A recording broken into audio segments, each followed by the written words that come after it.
అదృష్టం ఏంటంటే ఈ న్యూస్ ఈ వీడియోస్ ఎక్కడ వైరల్ అవ్వవు.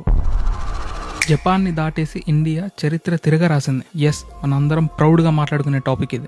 200 పైగా దేశాలున్న ఈ ప్రపంచంలో అగ్రరాజ్యంగా దూసుకుపోతున్న జపాన్ని దాటేసి ఇండియా 4th లార్జెస్ట్ ఎకానమీ కంట్రీగా నిలిచింది.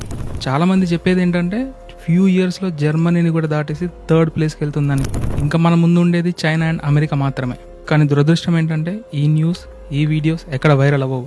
ఇండియా ఎక్కడైనా ఫెయిల్ అయితే మాత్రం ఆ న్యూస్ ఆ వీడియోస్ వైరల్ అవుతాయి. 10 ఏళ్ల క్రితం $2 ట్రిలియన్ ఉన్న ఇండియన్ జీడిపి ప్రస్తుతం $4.3 ట్రిలియన్ ఉంది. అంటే సుమారుగా 360 లక్షల కోట్లు. పనికిమాలిన చెత్త టాపిక్స్ చెత్త వీడియోస్ అన్ని వైరల్ చేయడం కన్నా మన ఇండియా సాధించిన గొప్ప విషయాన్ని నలుగురికి తెలిసేలా షేర్ చేసుకుందాం, నలుగురికి తెలిసేలా మాట్లాడుకుందాం. పక్కన దేశాలు ఏం లేకున్నా డప్పు కొట్టుకుంటున్నాయి. ఎనీహౌ, నా వీడియో పర్వ్యూ అది కాదు. I just fell proud for our country. నలుగురికి కాదు, లక్షల మందికి తెలిసేలా షేర్ చేయండి. జై హింద్, జై భారత్.